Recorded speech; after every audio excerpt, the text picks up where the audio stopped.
जय श्री राम दोस्तों, हमारे प्रताप गढ़िया किचन में आप सभी का स्वागत है। दोस्तों, आज नवरात्रि का पहला दिन है। हैप्पी नवरात्रि सबको। चैत मास की नवरात्रि चल रही है। आप सबको नवरात्रि की ढेर सारी शुभकामनाएं। तो फिर चलिए हम व्रत के लिए नवरात्रि स्पेशल जो है मखाने की खीर बनाते हैं। आप सबको बताते हैं कि इस खीर को हम कैसे बना रहे हैं। नवरात्रि में 9 दिन तक माता जी का व्रत रहेगा सभी लोगों का, तो सभी लोग इस व्रत में इस खीर को ज़रूर बनाएं। मखाने की खीर को मखाने की खीर बनाने के लिए सबसे पहले हम पैन लेंगे। पैन में थोड़ा सा देसी घी डालेंगे और उसमें कुछ ड्राई फ्रूट्स भून लेंगे, जैसे काजू बादाम। आप इसको अच्छी तरह से रोस्ट कर लीजिए। रोस्ट करने के बाद एक प्लेट में निकाल लीजिए। फिर इसके बाद इसी पैन में आप मखाने को अच्छी तरह से भून लें।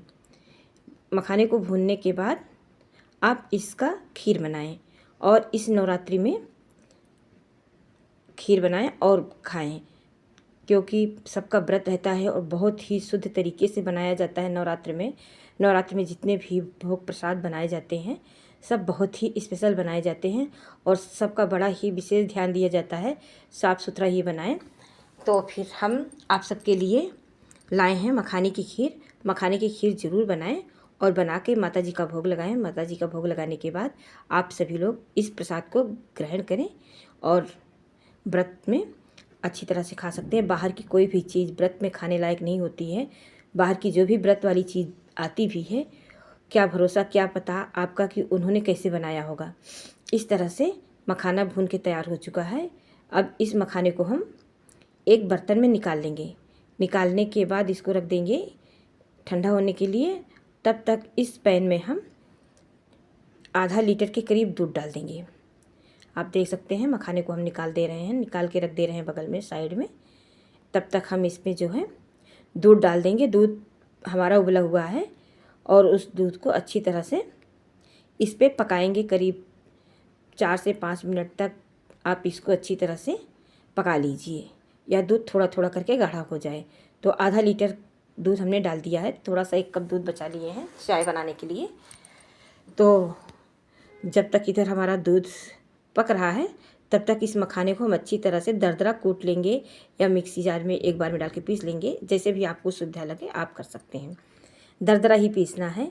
चाहे आप इसको हाथों से फोड़ दीजिए या किसी गिलास से फोड़ दीजिए या मिक्सी में 1 राउंड चला दीजिए, बस। ज़्यादा मत चलाइएगा, नहीं तो ज़्यादा पिस जाएगा।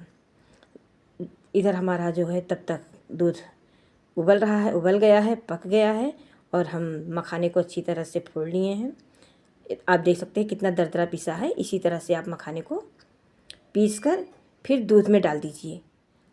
दूध में डालने के बाद उसमें ये जो हमने ड्राई फ्रूट्स रोस्ट किए थे इसको भी डाल दिए हैं और कुछ खड़े मखाने को रख लिए हैं। खजूर डाल दिए हैं, खजूर भी डाल दीजिए। जैसे अगर आप चीनी नहीं खाना चाहते हैं, शुगर के पेशेंट है घर में, तो चीनी बहुत ही कम यूज़ होता है। आप या तो गुड़ डालिए। अगर उबालते समय गुड़ डालेंगे तो दूध फट जाएगा, इसलिए आप इसमें खजूर डाल दीजिए। किशमिश भी मत डालिएगा, किशमिश बाद में डालना है। जब खीर हमारी पक कर रेडी हो जाएगी तब हम किशमिश को डालेंगे। अब चलिए इसमें हम कुछ 2-4 इलायची लिए हैं। इस इलायची को छील कर इसका हम पाउडर बना लेंगे और इस मखाने की खीर में डाल देंगे। अगर आपके पास केसर हो तो केसर का धागा भी डाल दीजिए, इससे कलर बहुत प्यारा आएगा। अगर नहीं है तो भी स्किप कर दीजिए, कोई ज़रूरी नहीं है। हमारे पास नहीं था, हमने नहीं डाला है। अगर आपके पास हो तो ज़रूर डाल दीजिएगा, नहीं है तो कोई बात नहीं है। और थोड़ा सा इसमें हम चीनी डाल देंगे। हमारे यहाँ किसी को शुगर नहीं है, इसलिए हम चीनी डाल देंगे और इलायची पाउडर भी डाल देंगे।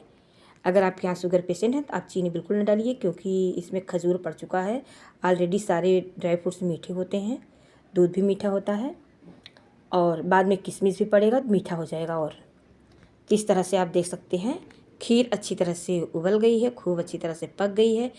इसमें सारे सामान को डालने के बाद हम इसको 5 मिनट तक फिर पका लिए हैं अच्छी तरह से देख सकते हैं खीर हमारी पक कर रेडी हो चुकी है। चलिए अब इसको हम एक बाउल में पलट देते हैं।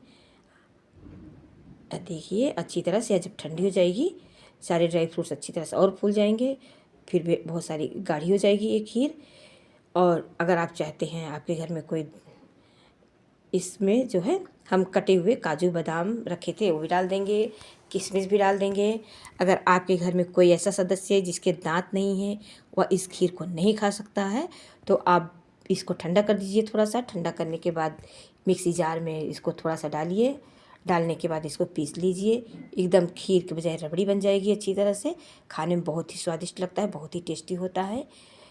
इस खीर को आप इस नवरात्रि में इस खीर को ज़रूर बनाएं और माता जी का जयकारा लगाते हुए इस खीर को खाएं।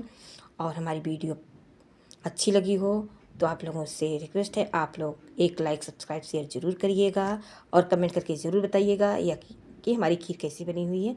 आप सब देख सकते हैं कितना यम्मी और कितना टेस्टी खीर बनकर रेडी हुआ है। हमारे घर में सभी को बहुत पसंद आती है मखाने की खीर, हमारे हस्बैंड को बहुत पसंद आती है। तो फिर चलिए सबसे पहले हम एक कटोरी में इसको सर्व करते हैं।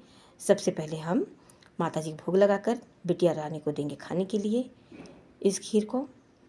चल रहे हैं, सबसे पहले हम इसका भोग लगाएंगे माता रानी का, फिर देंगे बिटिया रानी को खाने के लिए। इस खीर को कन्या को सबसे पहले खिलाएंगे। तो तब तक के लिए नमस्ते, बाय दोस्तों। फिर मिलते हैं नई रेसिपी के साथ। जय जय सीताराम।